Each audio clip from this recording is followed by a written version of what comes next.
Occupant une place exceptionnelle dans l'histoire de l'Afrique de l'Ouest, ils sont mentionnés dès le 9e siècle par l'historien et géographe arabe Al-Yaqibi, et même le célèbre Al-Bakri a visité leur empire, le Ghana, le fameux pays de l'or, et y a fait une description géographique parfaite. Appelés Saraxolé par les Wolofs ou Maraka par les Bambara, ils se désignent eux-mêmes par le terme de Soninké, et le territoire qu'ils occupent actuellement s'étend sur 800 km d'est en ouest, de la moyenne vallée du Sénégal jusqu'au delta intérieur du Niger. Bien que leur ethnie est plus ancienne que celle des Manding, ils sont culturellement classés dans le groupe Mandé de par leur langue, le Soninké, mais ils forment un groupe ethnique à part entière. Ils avaient une organisation sociale et politique très avancée et dans tous les domaines du génie humain, ils dépassaient de loin les peuples voisins. Dans cette vidéo, nous allons vous présenter ce vaillant peuple que sont les Soninké et l'impact historique qu'ils ont eu en Afrique de l'Ouest.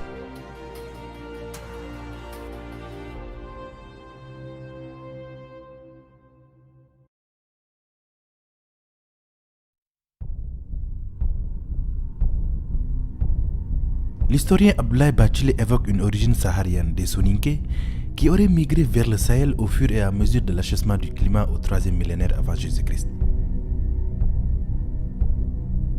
Selon Germaine Dieterlen et Diarra Sylla, c'est un homme mystérieux qui répond au nom de Dinga qui serait l'ancêtre mythique des Soninké.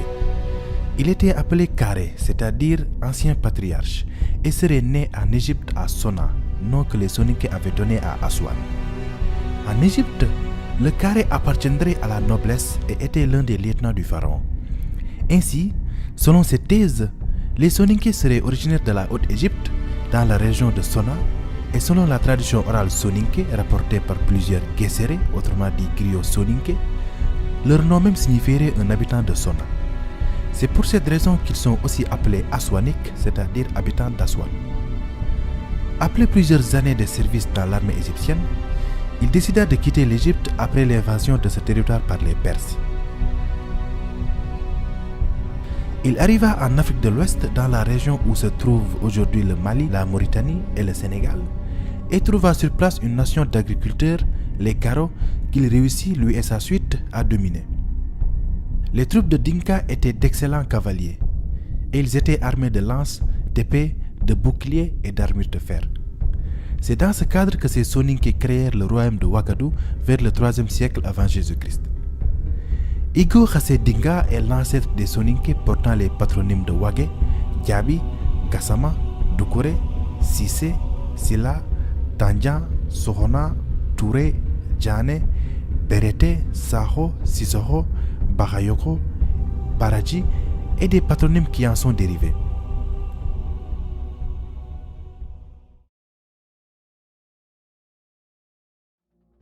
Comme dit plus tôt, le royaume du Ouagadougou qui deviendra l'empire du Ghana aurait été fondé vers le 3e siècle avant Jésus-Christ par une population armée venue de l'Est et conduite par un dénommé Igo Khassé Dinga. Les sources arabes sont à peu près d'accord avec la tradition orale Saraxolé. D'après le Tarikh et Soudan, histoire du Soudan en français, le Ghana aurait été fondé au 3e siècle avant Jésus-Christ par un peuple noir de cultivateurs.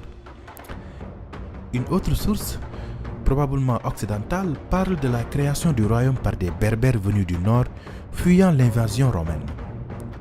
Le royaume fut par la suite dominé par les Soninké, peuple animiste vivant à la limite sud du Sahara. Mais cette thèse a été formulée en pleine période de colonisation pour nier l'origine noire de l'empire. Dans les premiers siècles de notre ère, le Ouagadougou, gouverné par Kayamagan Cissé, fondateur de la dynastie des Cissé Tounkara, finit par dominer un vaste territoire du fleuve Sénégal jusqu'au fleuve Niger. Le roi fondait son pouvoir sur le culte du Ouagadougou Bida, le dieu serpent, et portait le titre de Kayamagan ou roi de l'or.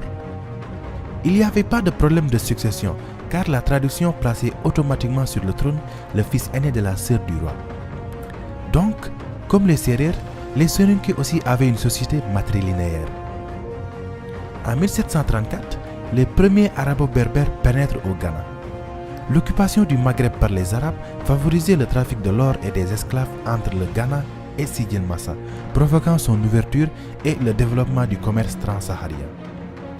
L'empire du Ouagadougou, comme celui de Rome, fut d'abord celui d'une ville, une capitale dont le nom se trouve mentionné pour la première fois, semble-t-il, dans les écrits de Al-Yaqbi et dans Mourouj al-Dhahab, autrement dit les prairies d'or de Al-Masoudi.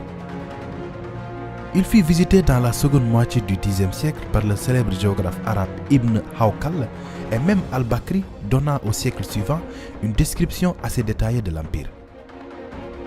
L'empire n'était appelé Ghana que par les Arabes qui la firent connaître sous son nom en Europe et en Asie. Mais ce nom n'était pas sans doute la bonne. Si l'on en croit à Al-Bakri et ses récits sur le Soudan occidental, ce terme serait l'un des titres portés par le souverain, que l'on désignait encore sous celui de Kaye Magan ou tout simplement Magan, qui signifie maître. Quoi qu'il en soit, l'empire s'appelait le Ouagadougou et la ville principale était connue de ses habitants sous le nom de Koumbi ou encore Koumbi Salé. Au fur et à mesure que les années passent, l'opulence de cet empire animiste attirait les convoitises de ses voisins musulmans. Dès 1042, des berbères convertis à l'islam, les Almoravides, aidés par le légendaire Wardjabi du Tekrour, de Père Soninké, entreprirent la conquête du Ouagadougou. La ville d'Aoudagost fut prise en 1057, puis Koumbi Salé en 1076, mais reprise par les Saraholais en 1087. Cependant, le Ouagadougou se trouve très affaibli et alors débuta son lent déclin par un démembrement progressif. Les populations de l'empire, hostiles à l'islam imposé par la force, commençaient à immigrer. Ceci, additionné à la chasseresse qui avançait vers le sud, rendait le Ghana invivable. Les guerres, la chasseresse, les risques de famine et l'épuisement de l'or collecté avaient contraint les Soninké de l'empire de Ouagadougou, qui peuplaient le Sahel, à émigrer par vagues successives à des époques diverses vers le sud, sur les rives du Sénégal et du Niger, notamment dans la région du Mandé. La nation se dépeuple et ses armées se trouvent donc moins puissantes. Après la chute de l'empire, les Soninké se dispersent dans toute l'Afrique de l'Ouest, donnant ainsi naissance à partir du XIIe siècle à plusieurs sous-ethnies, dont les Bozo, Soninké devenus pêcheurs sur le fleuve Niger. De ce fait, le royaume mandingue de Djara et celui du Soso de Soumankhourou Kanté acquièrent leur indépendance et le vaste empire du Ghana ne se limitait plus qu'à son noyau originel, le petit royaume du Ouagadougou. Plus tard, les Soninké qui avaient remonté le fleuve Sénégal créèrent le Ngalam, ancien royaume qui se trouvait au sud du Fouta Toro et à l'est du Djolof. Le roi portait le titre de Tunka, titre qui était attribué aux princes dans l'empire du Ghana. Ils ont également propagé l'islam, car les Saraholais font partie des premiers en Afrique subsaharienne à être islamisés. C'est à cause de toutes ces migrations que le voyage est une tradition chez les Soninké.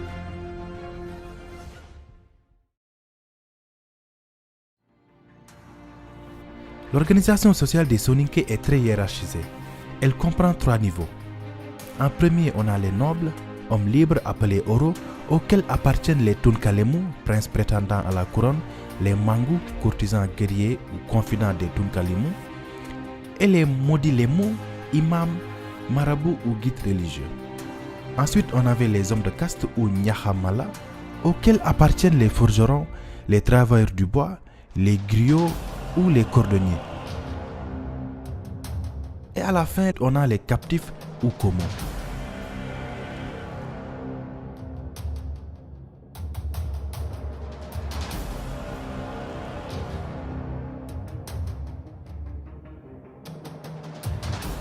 Issu d'une famille soninké du Fouta Toro, Mohamed Silla Touré naquit en 1443 au Fouta Toro dans l'actuel Sénégal. Il fut un lieutenant de l'armée et administrateur pendant le règne de Soni Alibert, l'empereur du Songhai. Gouverneur d'Ombori, il portait le titre de Omborikoy et faisait partie des élites musulmanes opposées à Soni Alibert en raison de la fidélité de ce dernier au vitalisme, c'est-à-dire à l'animisme. En 1492, Soni Alibert mourut noyé dans un torrent en faisant une expédition en pays gourmand au sud de l'Empire. Après la mort de l'empereur, sa succession allait se disputer entre son fils et successeur désigné Soni Baro et le général Mohamed Touré. Ce dernier comptait de nombreux soutiens parmi la population musulmane pratiquante dans l'armée impériale et parmi les dignitaires de Tombouctou qu'il allait mobiliser pour vaincre l'héritier légitime au terme d'un conflit de 2 mois et fonder une nouvelle dynastie en 1493, celle des Askia. Les premières actions de Laskia furent la reconquête de ce qui restait de l'Empire du Mali et de l'Empire Peul du Massina. Il lança une guerre sainte contre le royaume animiste de Mossi de Yatenga au sud, mais il se solda par un échec sanglant. Il accomplit des invasions réussies dans les États Haoussa à l'est et dans les régions occupées par les Berbères au nord, comme Agadez, Walata et les mines lucratives de Tegaza qui, par leur production du sel, allaient enrichir le Songhai pendant des décennies. Le règne de Laskia Mohammed sera marqué par un encouragement à l'islamisation de la région, produisant notamment une floraison de la vie intellectuelle à Tombouctou, dont les lettrés l'avaient soutenu dans sa prise de pouvoir et qui allait devenir l'un des plus grands centres intellectuels de l'islam.